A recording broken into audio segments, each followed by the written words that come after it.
Welcome everyone, and thank you all for joining this virtual trends cook along from Plates in Hackney to celebrate Earth Day, which is on the 22nd of April, in collaboration today with meat-free pioneer Quorn. Just before we start, a few kind of technical pieces just to bring you up to speed with. If we do lose Wi-Fi, obviously we hope we don't, but if for any reason that we do, please do keep refreshing your screen and your browse, the little refresh icon. Keep pressing that, and we'll be manically in the background re-establishing that connection. But obviously, we hope that that isn't an issue.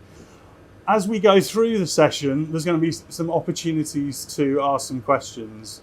You're all in Zoom. Everyone's familiar with Zoom. Just use the little hand up icon in the browser and ask your questions there, and I'll remind you of that later on, but there'll be an opportunity for you to ask some questions of all of us here today. But before we get into the cook along and a bit about what we're going to be doing, first some introductions. I'm Charles, co-founder of The Food People. We're a future trends and foresight agency, and it's my great pleasure to be your host today. And I'm joined by plant-based chef Kirk Haworth. And he'll be doing his introductions in a few moments' time. And of course, chef and restaurant magazine editor Claire Bosi. Kirk, a little intro from yourself, perhaps, if that's all right. Of course. Hi everyone, so my name is Kirk Haworth. I'm the chef and co-founder of Plates, which is a restaurant that focuses predominantly just on plants. So this journey started for me around 6 years ago when I kind of changed the way I ate, which then kind of was the catalyst to change the way I cooked. It's been an enjoyable journey and a tough one along the way, and we're still evolving every single day with kind of looking at plants and trying to showcase them in a new, creative and innovative way, and kind of create a new genre of cooking is the kind of way I want to look at it, rather than kind of creating labels around the way people eat. So that's a little bit about me, and I hope you enjoy today. Over to Claire. Hello, I'm Claire Bosi, editor of Chef and Restaurant Magazine. Really excited to be here with Kirk in this awesome venue, and here with Quorn, obviously, in celebration of Earth Day. We're looking forward to seeing what you can make.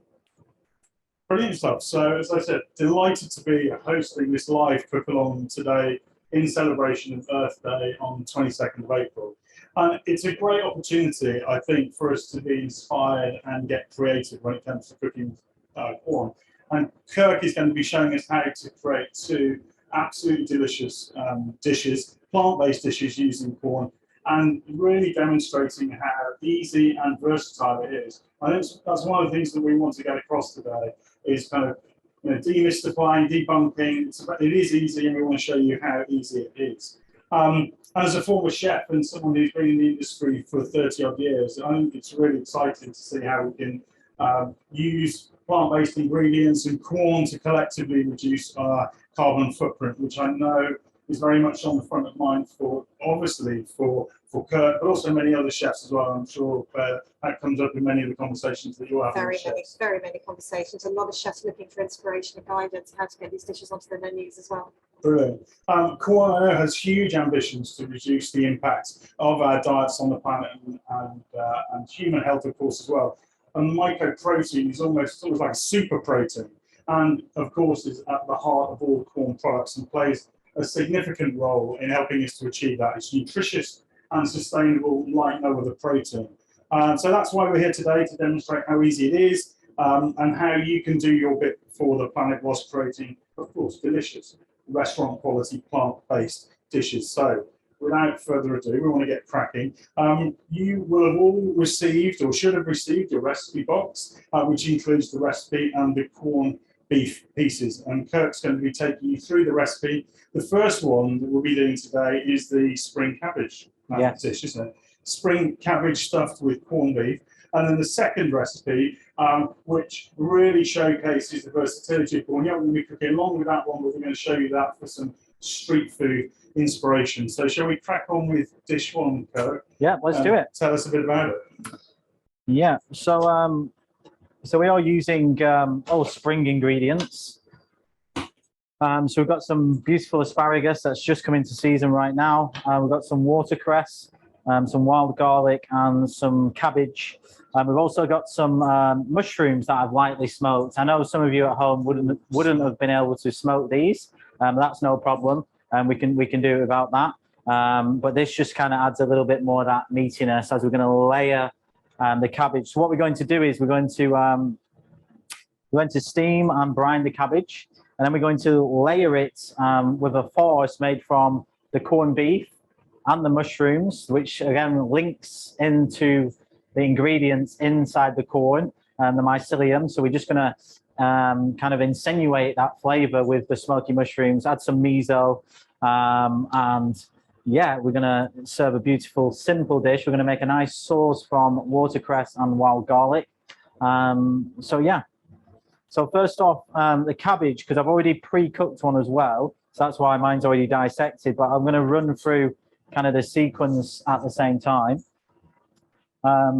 So we're just going to cut the cabbage in half, in quarters, in half and then in quarters. So that one cabbage will do 4 people. It is a nice sized piece as well. And then what we're going to do is I've got a little steamer on the back. I'm just going to pop it in the steamer like so. I feel steaming is such an underused way in cooking, and it's something that I learned kind of on my health journey, that cooking through steam is actually the healthiest and most nutritious way to cook.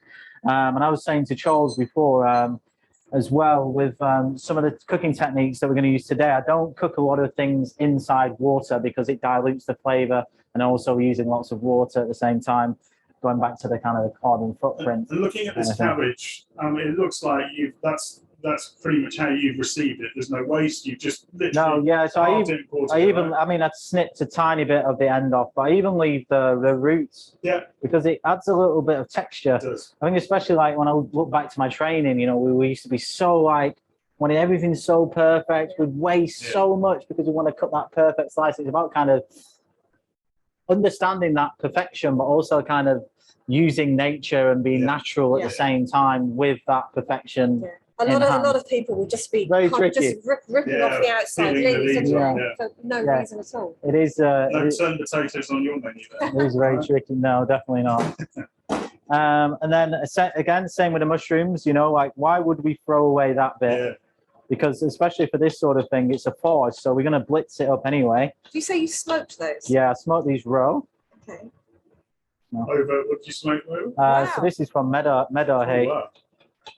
Yeah.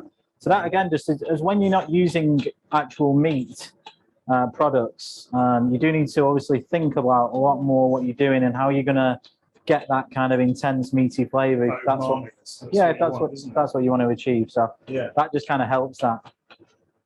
So we're just finally slicing our mushrooms. I have got a tiny board, but that is because of you know, the room that I am closed in on, to the left and the right of me. You don't normally use a micro. I don't normally use a board this small, but it's coming handy, I see. You have a nice compact kitchen. You could say that. So yeah, it is important you do chop these fine because we want to cook them nice and quick in a really hot pan. Super fine it is important.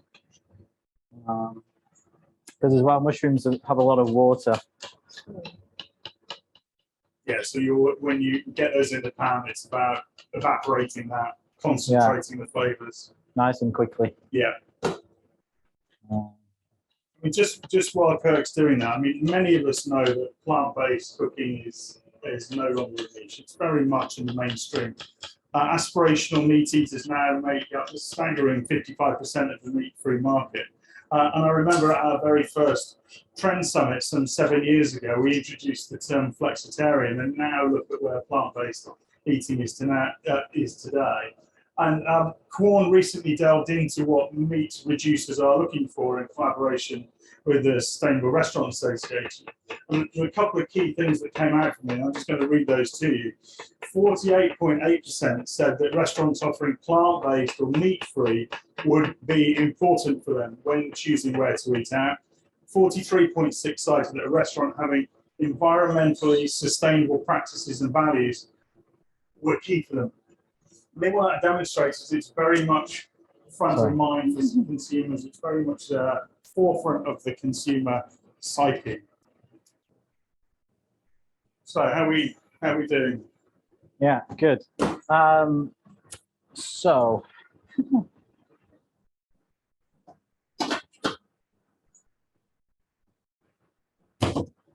got that there. So I'm putting a non-stick pan on the heat for the corn and the mushrooms because we're going to saute those off. I've already made the brine, so we've got the brine there, which is on the recipe, which is the salt, sugar, the salt coconut sugar, or just a dark brown sugar, some star anise, and water. And it's really, I've kind of worked on this technique for quite a while where I had a moment in my head where we brine, you know, like brining is very common and trendy in kitchens now, but we always brine from raw. And I always question that, where with vegetables, it doesn't make sense because they're very protected when they're raw. When they're cooked, they open. Yeah. The pores open, everything opens. So why would we do it from raw when they can't really suck up that flavor? Yeah. So I cook them first and then we brine them. That makes total sense. What that does is it seasons it so differently and so much cleaner. And it's kind of been a breakthrough in a lot of kind of the preparations that I do with vegetables. Yeah, I've got the pan on here. So we're just gonna, I use a rapeseed oil. This is a Duchess Farm rapeseed oil from Hertfordshire. It's really good, especially when you can't use dairy. It's very buttery, this rapeseed oil. Very, very buttery, which is what I love about it.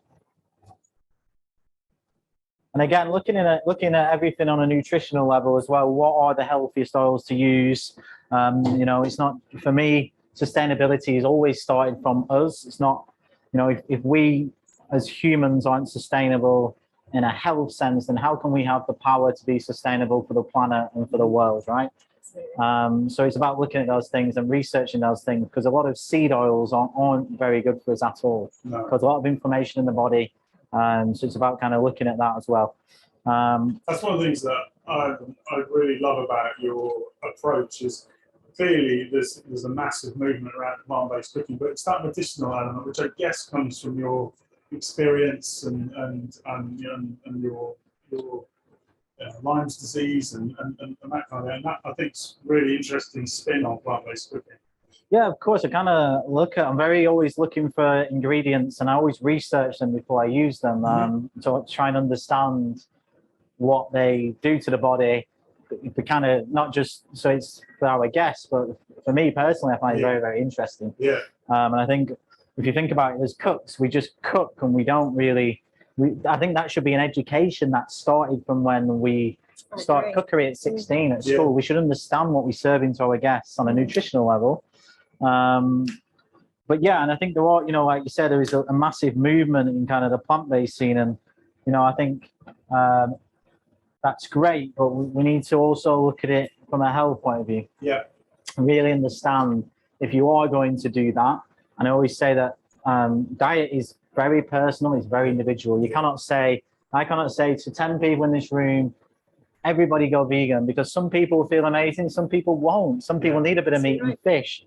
I think we need to be a little bit more understanding of each individual human when we're talking about food. And some things are quite intense. Yeah. I've never been about that, because for me, it's about individual health and what works for you, and trying again, but then consciously making the right choices, you know? Yeah. If you eat, you know, less meat and less fish, or less, you know, and just thinking about things a little bit more, then that's great. And then at the same time, when we say that, looking at the right vegetables to use, because there are some, you know, vegetables that aren't sustainable also, you know, so it's being open and being aware of those things.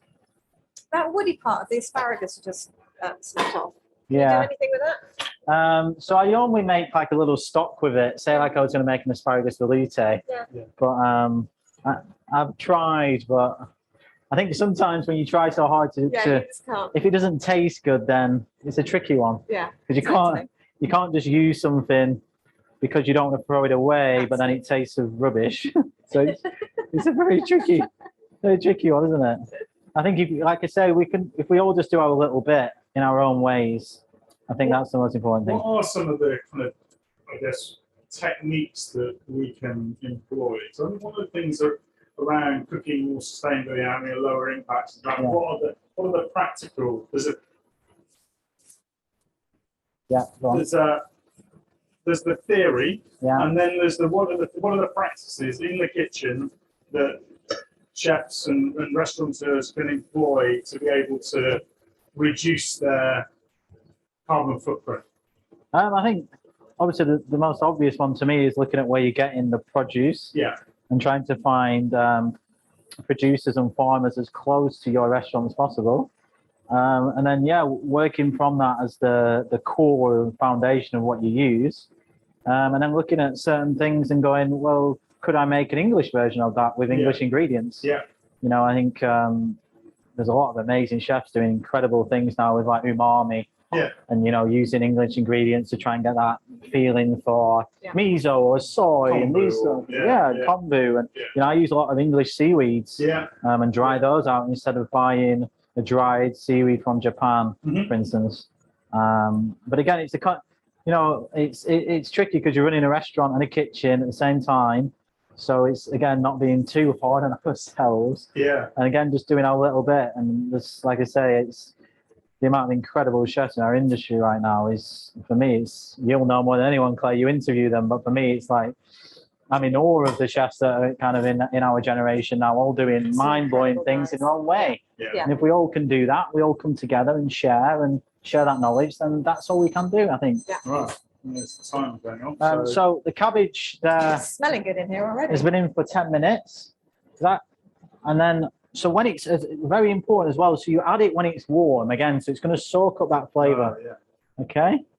This makes so much sense when we hear you say it and watch you doing it. Why are we brining stuff That's that's why these raw? cook-alongs are so great, aren't they? Because when you actually But it's an aha moment that I had myself also, you know, it's not, I was like, oh, a lot of those things, I think one of the most interesting things about me changing the direction that I went on 6 years ago, because I had to, it was quite a scary thing to then forget all my training in the meat and fish cookery world, because that was a lot of work and a lot of technique that I did. So it's, you know, and you still get judged the same to then make that jump.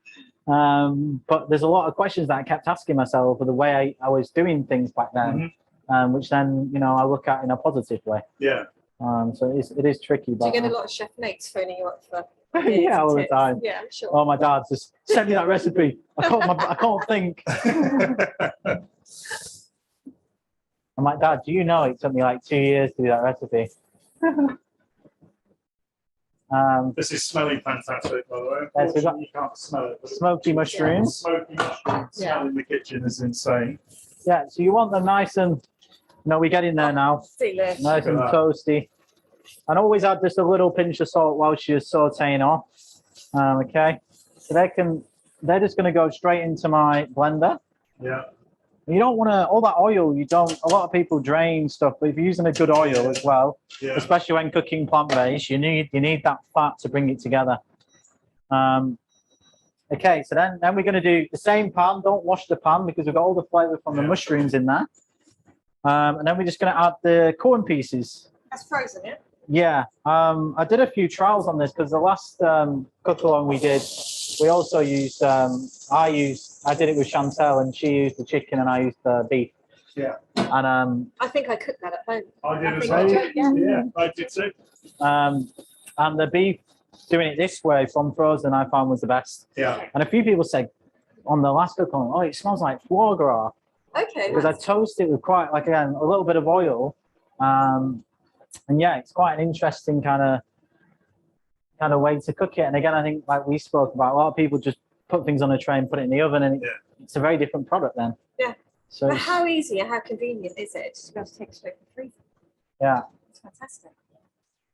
Right. So what's going? So again, just rapeseed oil. Oh, right. Okay. Yeah. And is this have you defrosted the beef pieces or straight from frozen? Yeah. Nice. That way it holds its shape. Yeah. Okay. When I did it from not frozen, it crumbles quite a lot. Yeah. Well, that's got to be more convenient for an operator to be able to take it straight from the freezer, right? Yeah. Okay, so I'm going to put my kind of water on here. That's all looks like it's already beginning to caramelize and colour up quite nicely. My jacket's going to smell lovely by the end of this. So can you just talk us through, obviously we're going to see it on the plate in a minute, but what's your kind of inspiration for this particular dish? Where did it start? Yeah, so I think the reason why I like love working with Quorn is I think that I look at the product in a different way than the customer would, or some other kind of people in the chef world, because I look at it as everything I do is vegetables first, and then how can we use those products and maneuver it in a different, intelligent way.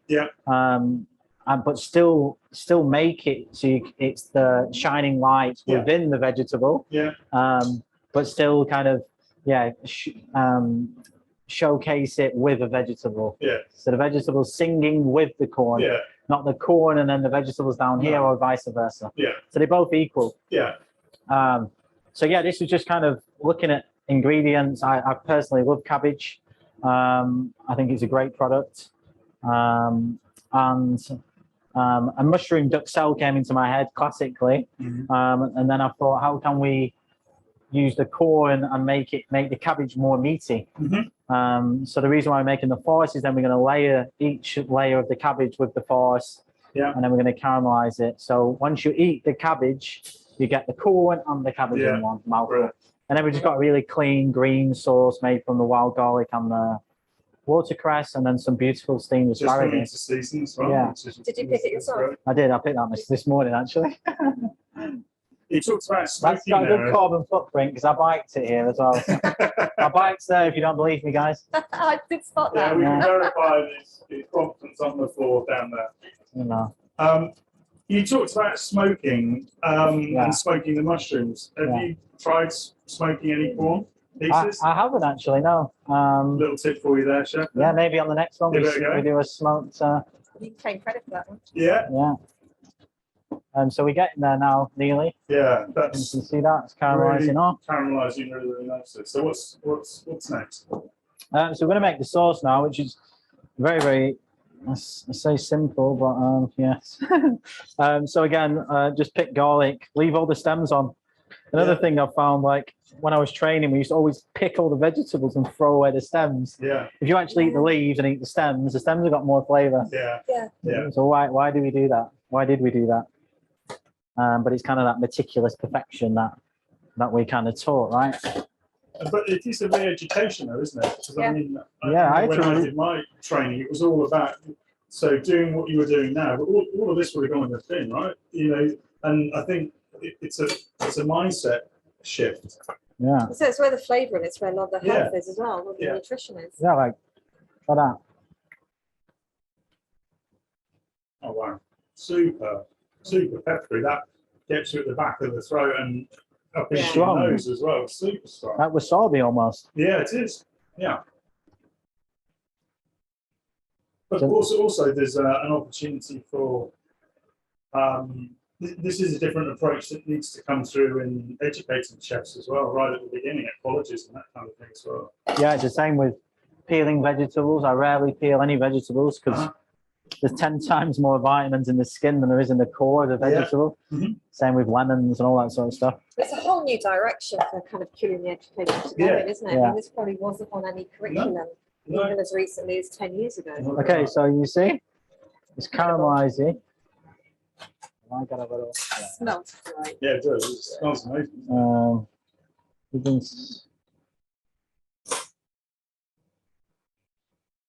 I'm such a fan. Don't want to burn yourself. You can try a little bit of that if you want.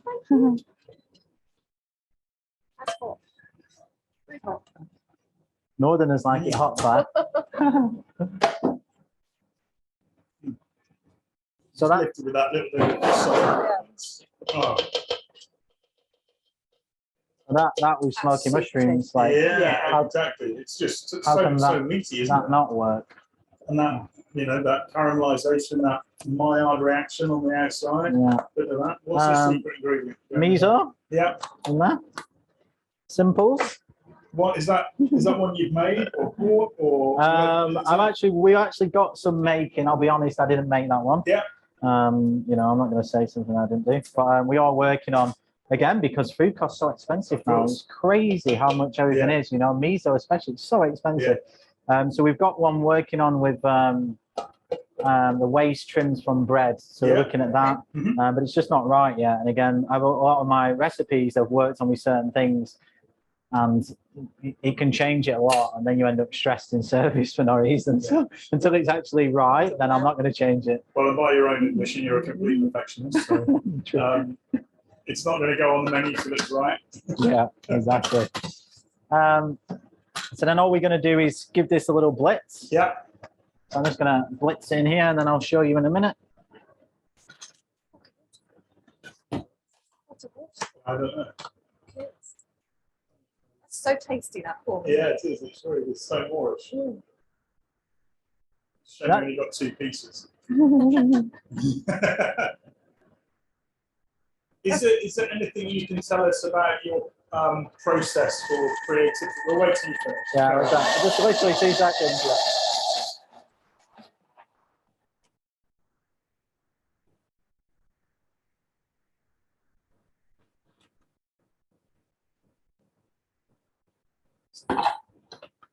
So that's the beef pieces, the mushroom, the smoked mushroom. Yeah. Have a smell on that. Let's see what you think. Stick your nose Terrible in there. after getting involved. So yeah, you can see we've got a corn duxelle. Let's call it that. Yeah. Which is it's a very classical thing that Absolutely right. is a delicious thing also. It already looks quite dry, which in this context as a duxelle, that's what you want. Yeah, absolutely. Yeah, you don't want it too wet, but it's not. Yeah, and then we just taste it. I'm just going to grab a bigger mixing bowl so I can mix that.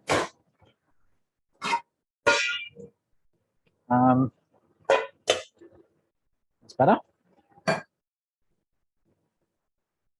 Any mistakes, I'm just going to blame you two. Yeah, distracting. I feel that's the best solution. Then I'm just grabbing a couple of wild garlic leaves. Yeah. Again, looking at when you say how can we reduce things, it's again, especially in wild garlic season, it's like looking at where we would put normal garlic. Yeah. And then add in wild garlic instead.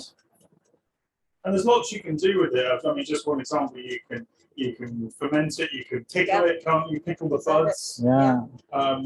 You can really extend the season, can't you?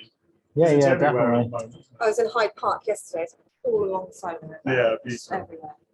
I think there's so much that we walk past day in, day out that can be eaten, prepared, and you'll know way more than us, but instinctively when you listen to chefs like yourself, you know that around you there's this abundance that you could consume. Yeah, they see a different world. Yeah, exactly. Yeah, through a different lens. And at the same time, that's what I love about working and talking to people that aren't chefs as well, because they actually make you think about things in a different way, because everybody thinks differently. I mean, do you like to get out and do a bit of foraging as well?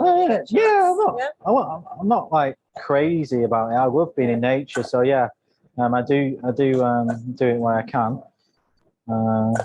At the moment, I haven't had that much time to do crazy amounts, but there's quite some good spots in London. Yeah, I've heard. Richmond is very good. Yeah. So yeah, just adding a little bit of salt. That's all. Yeah. I'm using, so this is what, instead of soy sauce, I use coconut aminos, which is, this is a new one. yeah, I did a dinner in the Maldives and they gave me this. So I thought this would be better than buying some soy sauce. Have you tried it before? I've never tried. No, it's quite. Not that I know of. It's quite strong, a little bit vinegary.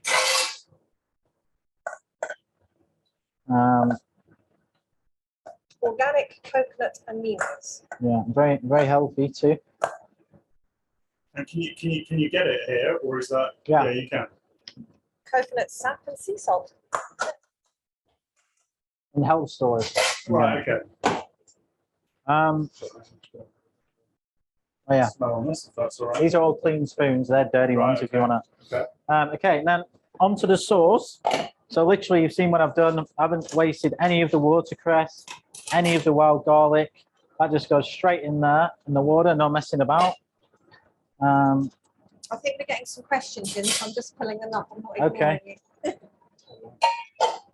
Wow, that is intense. Strong, right? Yeah. Oh, amazing. Yeah, so all I'm doing is going to boil the watercress and the garlic in the pan of water for about 1.5 minutes, just so it's soft. Yeah. And all we're going to do is blitz that with some fresh rapeseed oil and a little bit of salt. So you want that clean, intense, spring green flavor. Yeah. And obviously, this particular dish, this is all about mitigating carbon footprint, carbon impact. Yeah. So my understanding that this is being sent out to you so that you will have a copy of the carbon impact of this particular dish. And it's anybody that's tried to understand carbon impact, it's not easy. It's not easy. At all, and I think there's a really exciting project that Quorn have been working on, which is a carbon calculator. So if any of the cool. yeah, exactly, to take some of the legwork out of it. So knowing that it's complex and not easy and can be costly, they've got this great carbon calculator. And if you're developing dishes, any of your form-based dishes that you want to understand the carbon impact on, you need to send your recipe, but also include the cooking method. It's really important to understand, is it char grilled, is it steamed, is it poached, is it pan fried, all that kind of thing. Yeah. Send it through. And I'm sure we can put this in your chat as well, but send it through to ellie.james@quornfoods.com. That's ellie.james@quornfoods.com. And it will support you with this new carbon calculator and understand the carbon impact and carbon footprint of your Quorn-based dishes, which I think is really, really exciting, because it's about knowing that you're making a difference, and ultimately the only way you can do that is by understanding the numbers. Yeah, and you have to be able to tell your audience that. Yeah. Yeah, exactly. So have it backed up with science. Yeah, exactly. I think increasingly consumers and diners are wanting proof points, and if we look to the future, certainly what we're seeing is increasingly consumers and diners want to take accountability for their carbon footprint, and the only way really to do that is, the principles are fine, but increasingly it's going to be about measuring impacts, and initiatives like this are key to doing that. Right, how are we doing? Yeah, I'm good. Just gonna have a little clean. And chefs are notoriously short of time as well at the moment, because everybody's got a skills issue. So any kind of calculator that can help. That can help do that. Yeah, that would be great. Okay, so yeah, so we just blanched the wild garlic and the watercress. Blanching means into boiling hot water, then into ice cold water. That way we stop the cooking process and we keep it like beautiful green color. So all the soups that I do that are green, I always put trays in the freezer for like a few hours first and pass it on to that. Right, okay. That way you keep that green color in the soup. So that amazing wild garlic sauce that I had. Because something so simple like that, you can notice the difference between a good one and a really good one, right? Yeah. Well, it was so vibrant. Were you eating here last week? I was. Yeah. Occupational hazard. It is. I know. Yeah. But yeah, when that came out on the plate, the visual, the aesthetics of it is so striking. It really was. Right. I've got a little sauna going on in the background. Yeah. Are you hot? A little bit warm. I'm okay with it. I'm next to the ice machine. Get a suntan. Yin and yang going on. Okay, it's going to be a bit of noise for about a minute. I've just got to blend this. Yeah, no problem.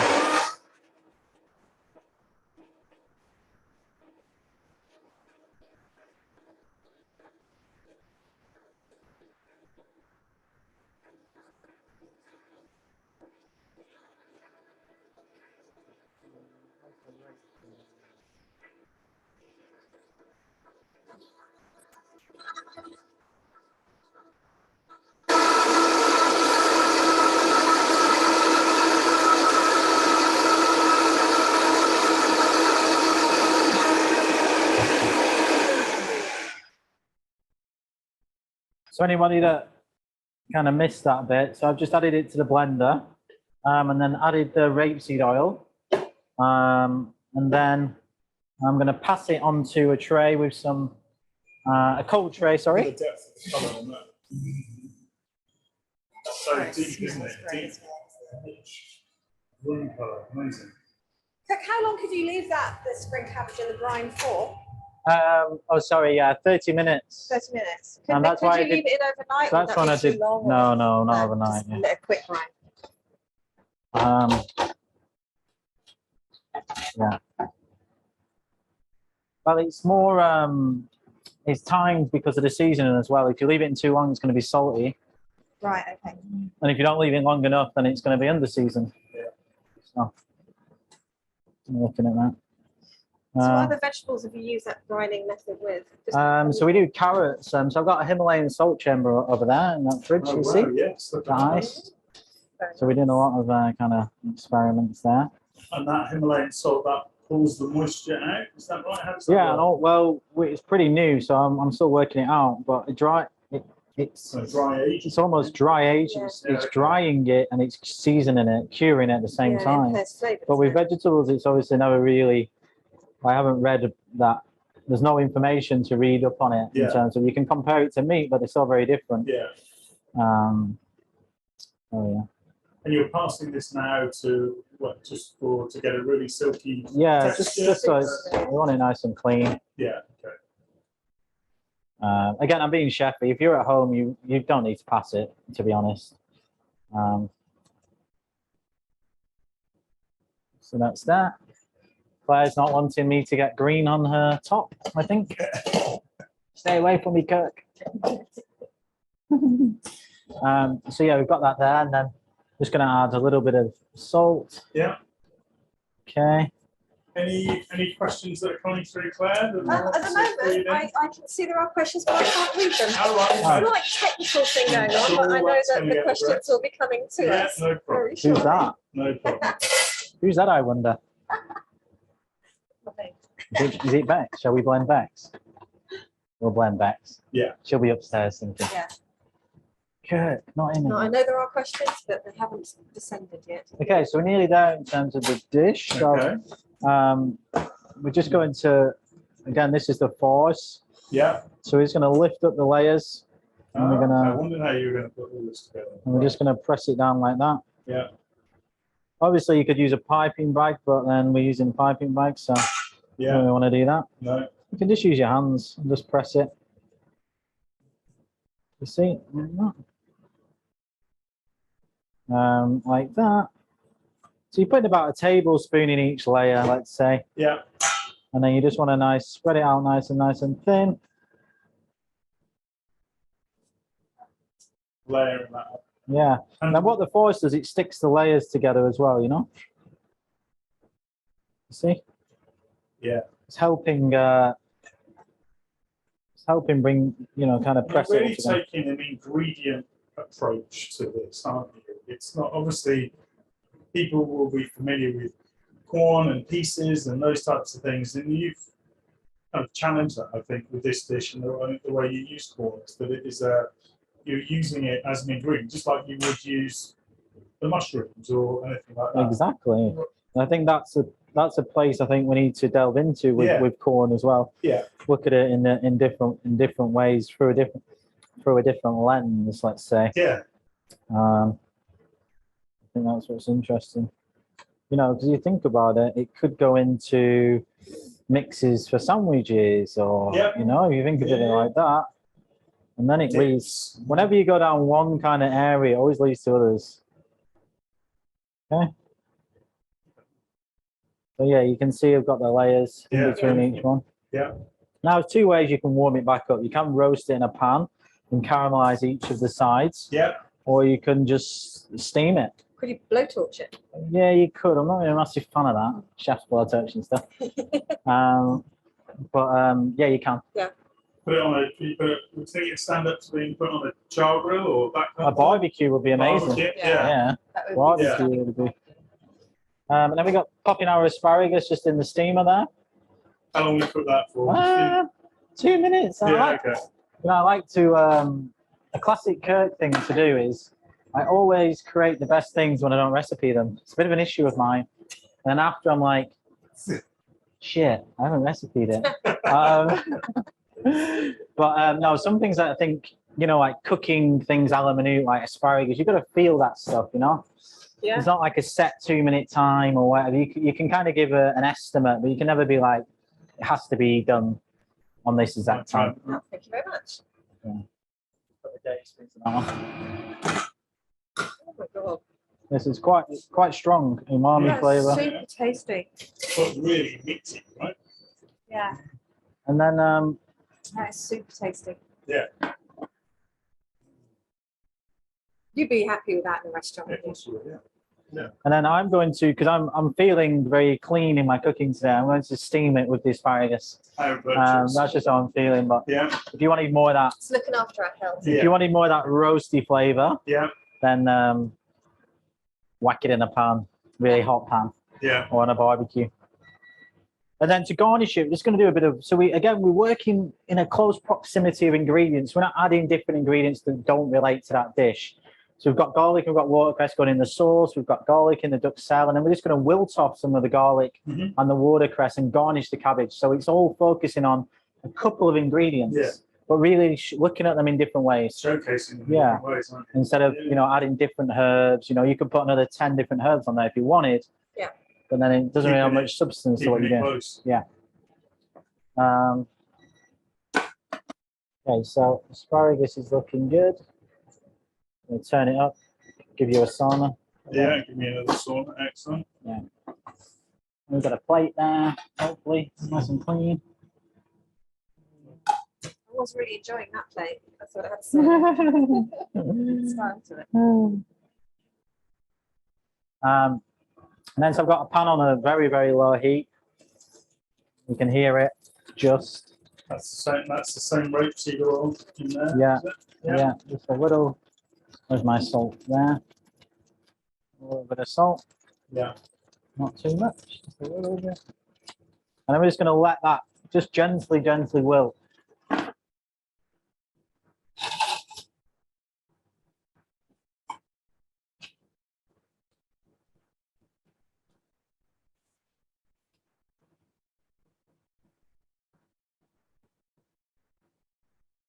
Yeah, it wilts super quickly as well, doesn't it? So you haven't got to do much to it. No.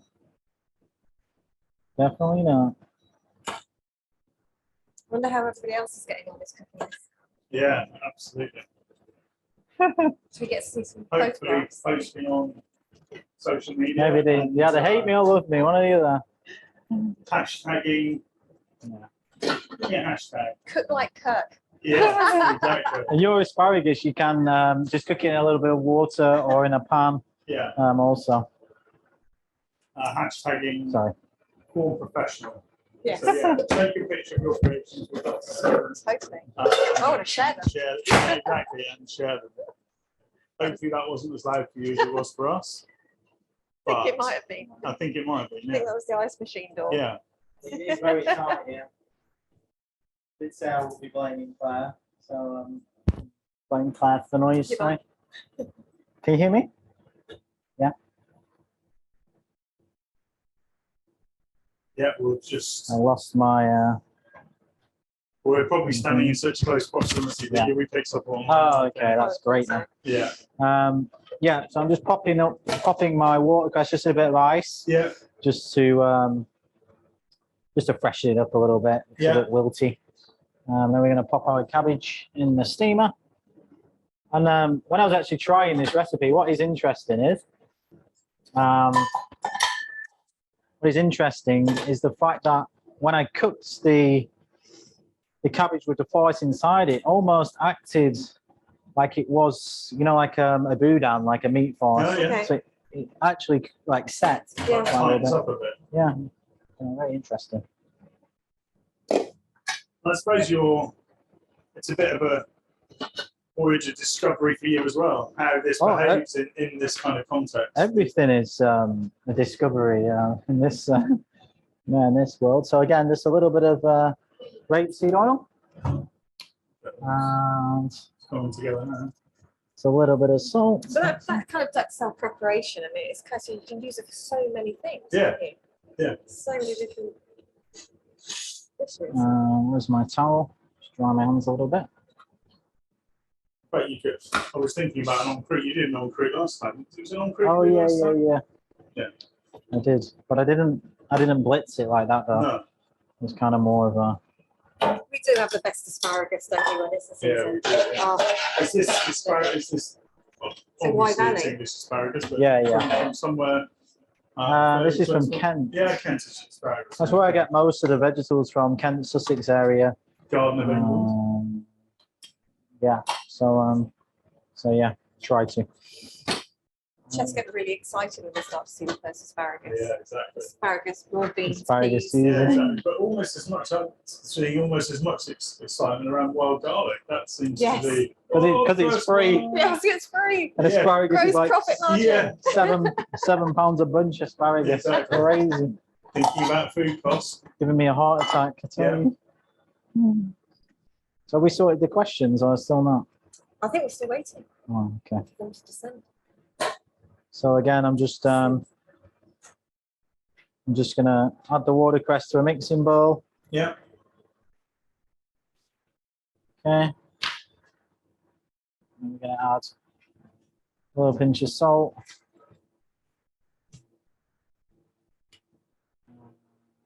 A little bit of the rapeseed oil again. Yeah. Okay. Now we're good to plate up. So the sauce, I mean,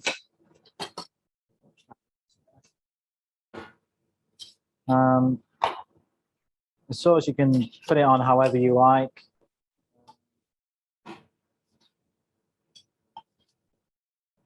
Something like that. See, if I did that, that would just look like a mess. But, No, I watch chefs doing that. I think if I tried that at yeah, home. exactly.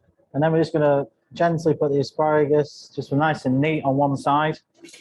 As we're showcasing, you know, the cabbage and the asparagus, you know, with the sauce. So I want that to come through. And then It's just gonna be gonna, one of those moments where we're like, oh, I really want to taste this dish, No, but then you we have to can't. photograph it. You can see, though, even from here, how that has set up, actually. yeah. So it's set, and then we're just gonna garnish it with a little bit of wild garlic. So just nice. Yeah. And light.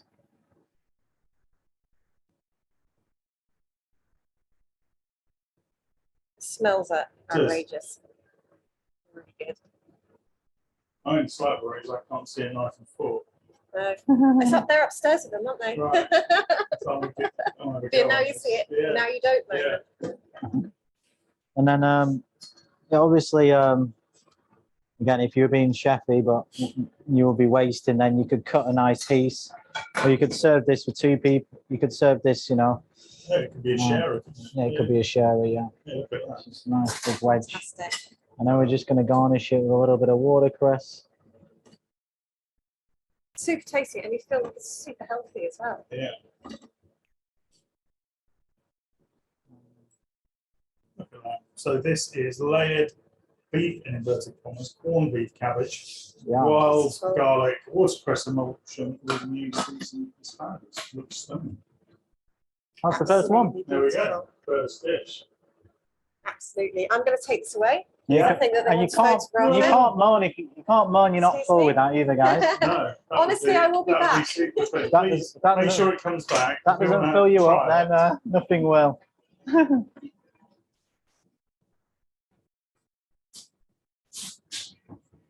But it's absolutely stunning. So good on the plate. So fresh, so vibrant, so spring-like. Yeah, it's just tasty Yeah. food. Right then. So the next one. Little tidy up, yeah. Dish two then. So different inspiration for this altogether. Yeah, so I'll talk about that in a sec.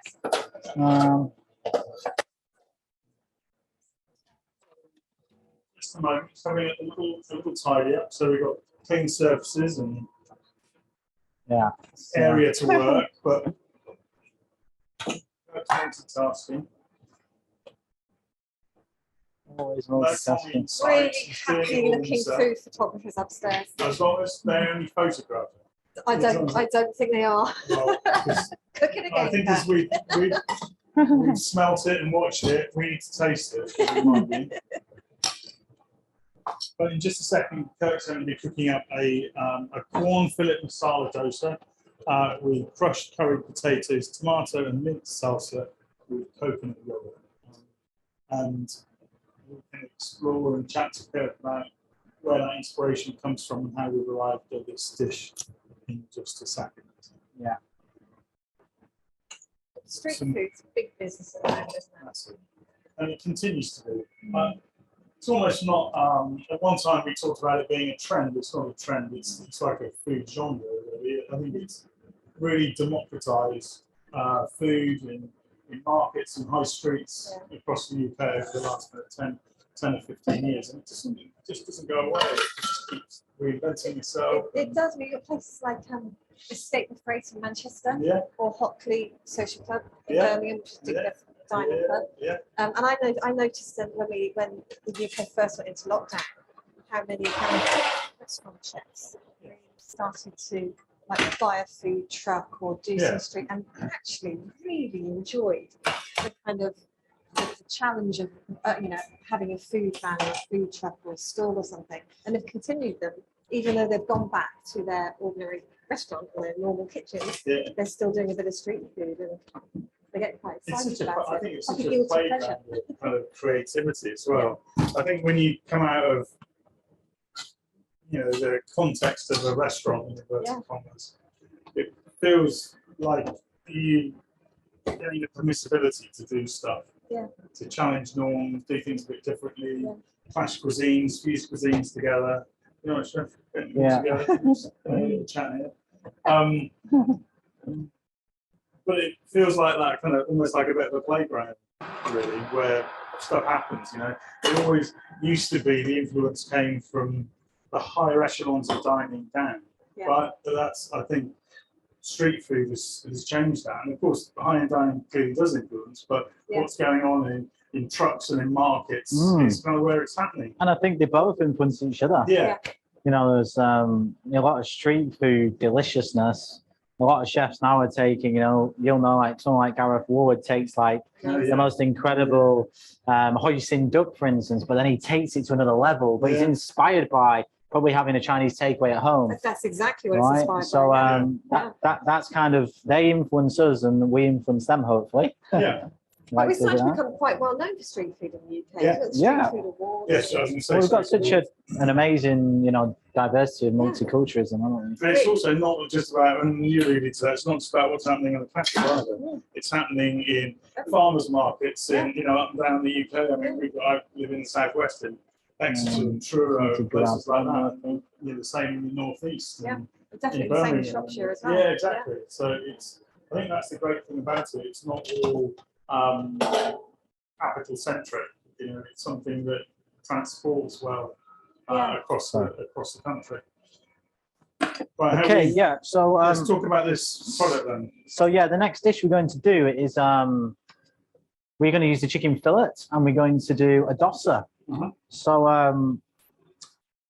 as I was talking before, for many decades before kind of this plant-based wave came into the West, the Indians have been mastering the vegan vegetarian diet for centuries. So I think it's really important that we honor those people that give us that inspiration. If we even look at, say, like a turmeric latte now, which is becoming trendy, but we're not giving the credit to those people that created it first. So this is kind of what's the word? Kind of inspired, appropriation and being inspired by them. And I have an Indian chef that works for me on the weekends, and she's so amazing. And we talk a lot about culture, and we talk a lot about ingredients and health and all these sort of things. So this is kind of a little nod to her as well, because she's like, chef, maybe we could, because I was like, maybe can we do a dosa? And then when I researched dosas, compared to how I thought you would do them, is very, very different. You'll see on the recipe, because we kind of did it together. She obviously shared a lot of her knowledge with me. And the depth that they go to on each part of Indian cooking is very, very, very, very interesting. So yeah, the dosa took like 3 days for us to make, so we couldn't make that today because quite a little bit of fermentation gone into this, and we've used some of the rice that Rushi, the Indian lady, had in her house. So yeah, that's the dosa mix there. So what is in there? Oh, there's lots of things. I'd have to get the recipe out. There's different types of rices and ingredients like that. And then we've got a little bit of coconut yogurt. So it's going to make a delicious wrap, basically. And kind of wraps it up with some English ingredients. Got some new potatoes. So I've just crushed those. Some New Jersey Royals that just come into season. Yeah. So just crushed them with some onions cooked in curry powder. We've got some English tomatoes, a little bit of spring onion, a little bit of lime. You can use red onion as well, or any type of onion for that. Don't be too precious on that one. So yeah, we're just going to pop this together. I've got chicken fillet in the oven, and I put a little bit of oil on my tray just because I find that the chicken fillet dries out quite a bit otherwise. So yeah, we're just going to get cracking. So again, another theory is like we always chop that off and we never use that and we never use that, but why? But why? But why? So I always use the green, and I even make it a purpose that I use the green sometimes instead of the white. Yeah. Just because I just read a fact that Different colour, people different have been flavour. eating corn now for 35 years. 35 Yeah, years. 35 Really? years. Incredible. Yeah. I didn't know that. I need to update my knowledge on corn. You do. There's so many things I want to read, and it's having time. You know, it's having time to research and read everything, and remember as well. I read something and then I forget It's half of retaining it. the knowledge, isn't it? I'm like, oh, that was so interesting, but then Apparently you've got to read it on a piece of paper to make it stick in your mind. I'll bring it up in conversation halfway through and I forgot half of it. Okay, so we're just going to cut the tomatoes in quarters, beautiful tomatoes. Don't need to mess about and do anything crazy with them. Yeah, so you can chop up a few. What would your desert island ingredients be? So you've got some salt and you've got some corn, of course. What else would you take? Good question. What would I take? So I have salt, do I? You've got salt. I would take rapeseed oil. Yeah. How many do I get? 5. 5. Yeah. Wow. Rapeseed oil. Yeah. Onions? Onions, definitely onions. Yeah. Garlic. Yeah. 3. Probably 2 more. potatoes. Yeah. And mushrooms, but like really interesting mushrooms. Yeah. Like loads of different fungi. Oh, and black truffle. Oh, wait, we Because go. I am There we go. I get You are to- a chef after all. yeah, I get to use some bougie ingredients, right? So all we've got here, rapeseed oil, salt, tomatoes, spring onions. And all we're going to do is a little squeeze of lime juice. I love that kind of Mexican-y, Yeah. Yeah. acidic flavors. Just the juice? Or could you put a little bit of zest in yeah, that? the zest as well you can add. Yeah. That smells so My fresh. zest is in the freezer, so yeah. So just wow, so strong. I'm going to add a bit of chopped. Yeah. Actually, I'm going to layer that separately. Oh, sorry, cucumber as well. So just going to dice it. Again, we're not peeling it. You're not scooping the centre out? No, none of that madness. None of that nonsense. That's good. Good to hear. What's interesting, talking about cucumbers, the human body is made up of, I think it's 98% water or something. Really? The largest skin, is it the largest organ in the body is the skin. Yeah. So we're pretty much we are just skin and cucumbers. water. We are cucumbers. Yeah, exactly. We are cucumbers. Yeah. Intelligent cucumbers. Yeah. Some of them. Walking, talking cucumbers. So yeah, we're just going to mix that there, and then Do you do a new book and use that as your title? Me. Or just cucumbers? yeah, a lot of people keep asking me when I want to write a book. I got too many things to say. Okay, and then we're just mixing the cucumbers in there. So Yeah, cucumbers, yeah. That looks so tasty. Nothing out of the ordinary. Okay. Okay, and I've got a little bit of coconut yogurt. We actually make this in house, but you can buy coconut yogurt from the supermarkets, from the stores, or you could use if you're not vegan, you could use an English creme fraiche or an English yogurt. Yeah. That would also work. So, the good thing about this dish is it's inspired by India, but you can use English ingredients. Yeah. I just wanted to do a little bit of mix of both to give them that respect. And is that relatively easy? You say you make it in-house. Relatively easy to make? No? Yes. I mean, I have like a yogurt incubator. So once you get the right temperature, it's pretty easy. Okay. Yeah, it's just probiotics, coconut milk, all that sort of thing. But we make our own coconut milk and everything. So. Yeah. Kirk, I've had a question in.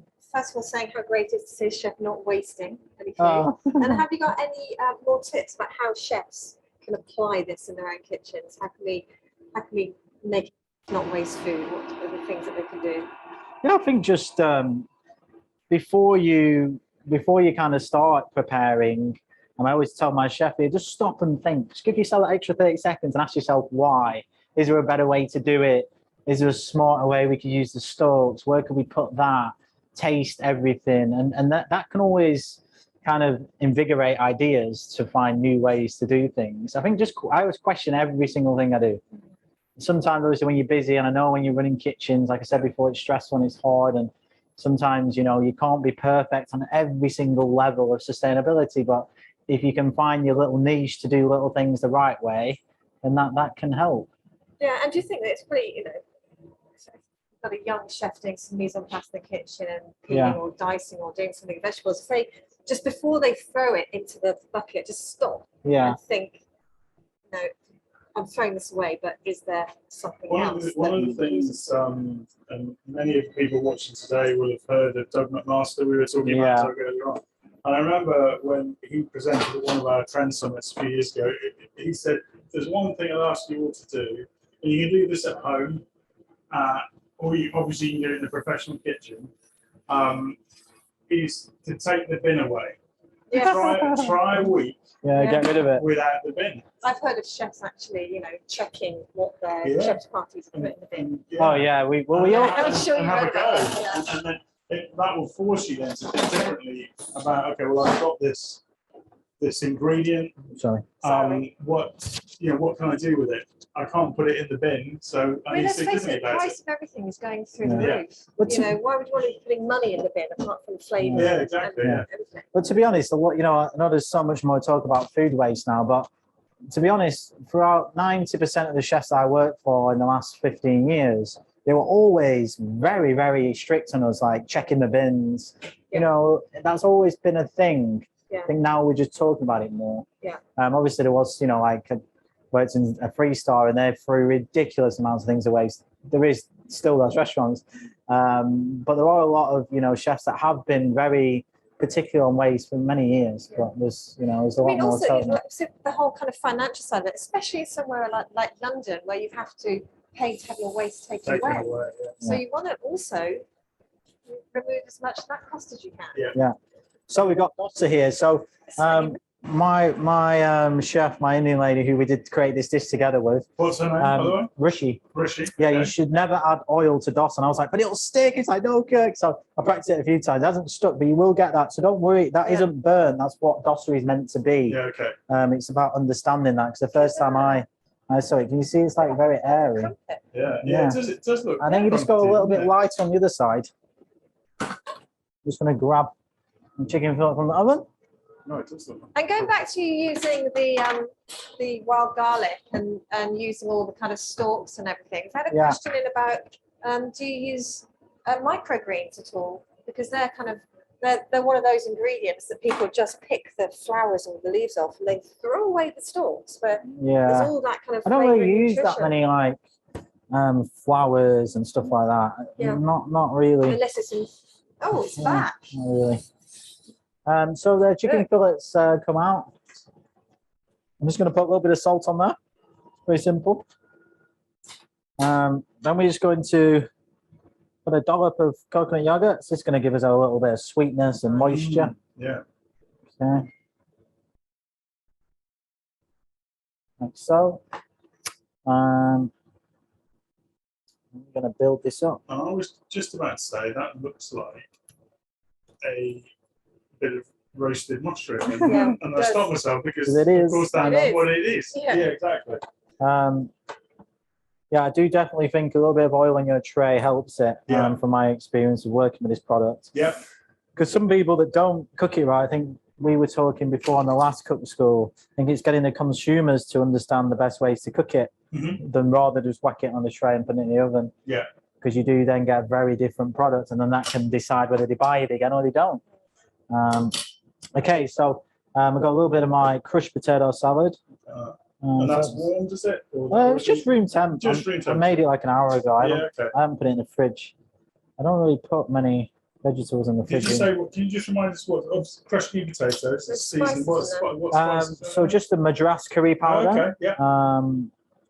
Put some shallots that I sweated down first. Yeah. With a little bit of rapeseed oil again. Me and my rapeseed oil, hey. Yeah. And yeah. And then just cooked out the curry powder and added the crushed potatoes. Very, very simple. I've got some photos coming through. Oh, awesome. Hey, that looks pretty good. That's not yours. That's somebody Well, else's. that's better than mine. How cool is that? Love that. Do we know who's Okay. So then we're going to put a little piece of coriander on the top. A little bit of fragrance in there. Yeah, nice. I mean you can't have a dosa, an Indian dish without. That's Tony Kane who's put that together. Can't have an Indian dish without coriander, in my view. But I'm a coriander addict, so that's maybe why. I'm going to grab a little plate from here. Look at that. That's amazing. Tony Kane. Yeah. CD's on his way. So I've just folded that over, as you can see. Tightly packed in. Yeah, nice and tight. What do you think to that emulsion there? Okay. Yeah, very good. Good, isn't it? And then we're just going to pop that on there, and then that's our little English Indian inspired dosa with homage to Indian cuisine. Delicious. And co-developed with. And co-developed with my Indian chef. Yeah. Inspired by. They're fantastic. Thank you very much. Great. Those pictures are fabulous. Can I have my phone?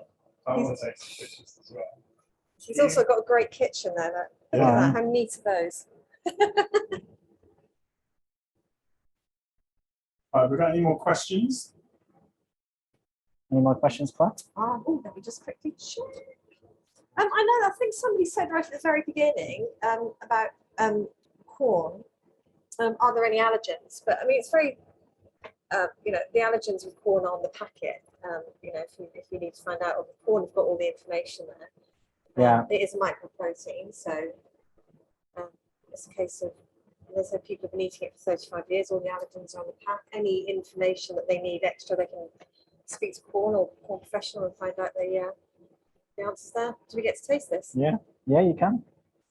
Knives and forks. Do we have a knife and fork? Where do we go with this? I can sneak that round. I think this one needs to be photographed as There's well. knives and forks down there, I think. I'll grab those on the way. And is it that's just oil that you've got on there?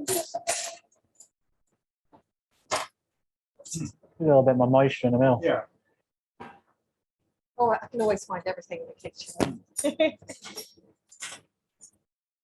Okay. Right. You do the honors. So I hope it tastes good. No pressure. Are we still filming or? Yes. Fine. Exactly. Still keep the banter under Still control. tiny, yeah? Oh, that is super lovely. Is it good? Yeah. That's a cut. I'll cut Thank it. I mean, you can cut like a nice. You can Oh, look at imagine that. that. Yeah, of course. Yeah, but roasting that Or a off as super well one. would be fantastic. Yeah, roasting it would be delicious. But you said you were going clean today. Yeah, felt like it. You're very good at this, Kirk.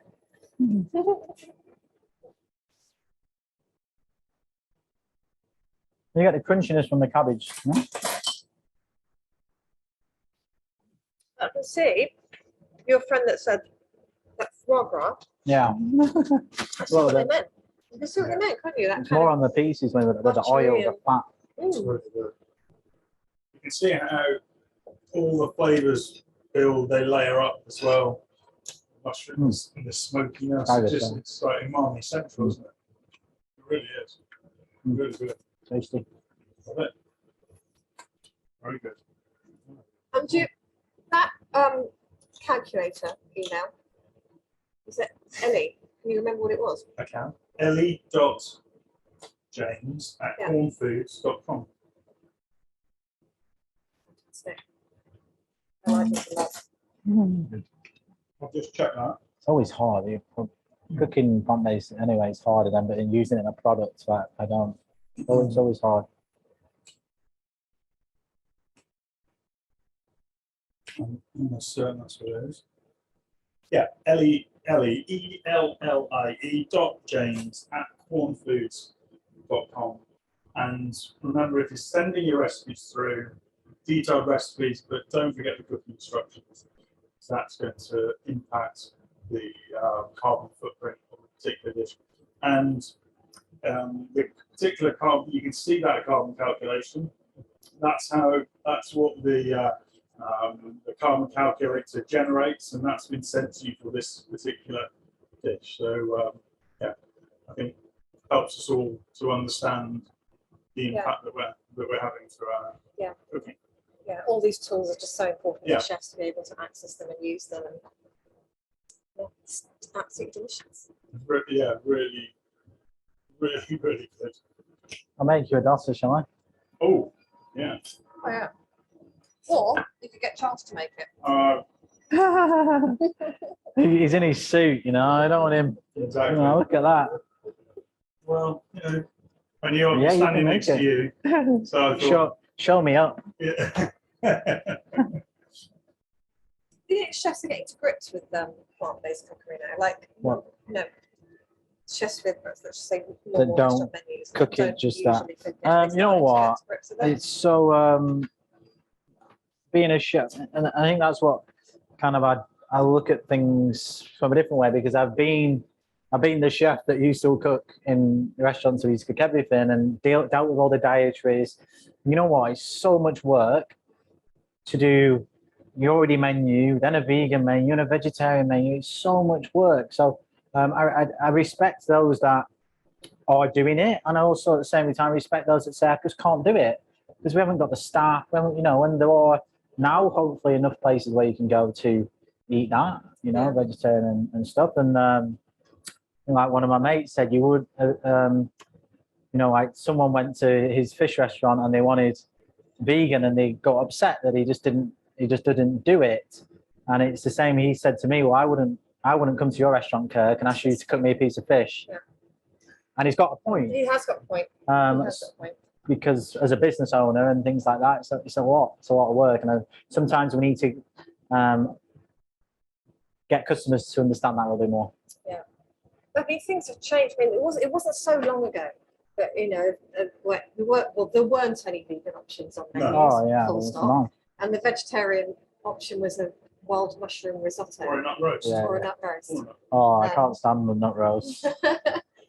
But now, or a chickpea curry. Yeah. The fun that chefs could have creating plant-based vegan food on their menus. And there are a lot of incredible chefs doing incredible things with vegetables as well. Yeah. I heard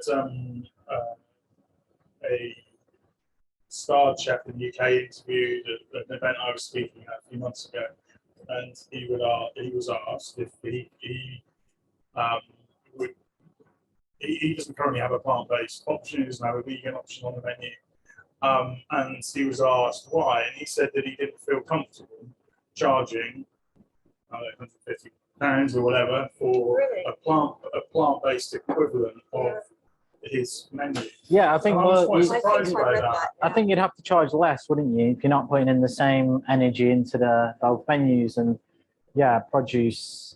You know, if you're eating it. The thing is, you're not just paying for produce. You're paying for your skill, your creativity. training. It's the work more than anything. All the work that you've put into it. You're paying for. Is it necessarily cheaper? No, not now. Not now. I wouldn't. A few years ago, people used to say to me, you know, like, "Oh, you must make loads of money in your GP." I'm like, "Come on, have a look." Yeah. You know, like asparagus, £6 a bunch. Yeah, I know. My menu's £45 There for were 5 6 courses. spears in that bunch. Yeah. £6 But I wouldn't expect to pay less for You can try vegan this. food No. if I went to No, a no. vegan. You just wouldn't, because you're not just paying for the ingredients, you're paying for the skill and the talent of the chefs Yeah, I that think- created it. I think it's relevant where you're going as well, where are you eating at, you know? But I think I remember that story actually, Charles. I think I. Yeah. Let's- He'll let's try remain our wrap. nameless, but Oh yeah, it's going to be roasting hot. No, not hot at all. So the basis of this pancake is it's rice. Yeah. Fermented rice.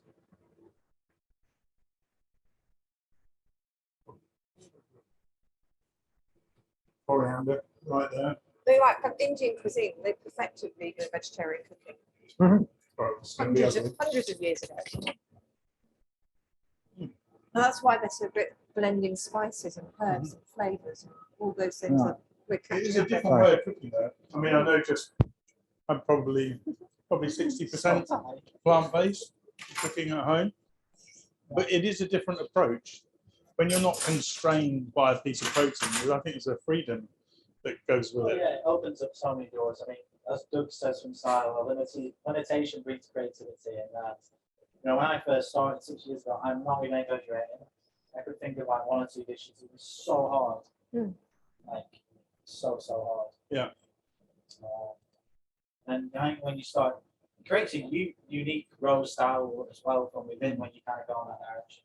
Yeah. There's always like we're all influenced by so many chefs doing amazing things and cookbooks. Yeah. And Instagram. Isn't your larder? Do you think your larder is broader now as a plant-based chef than it would have been before? Yeah, in some respect.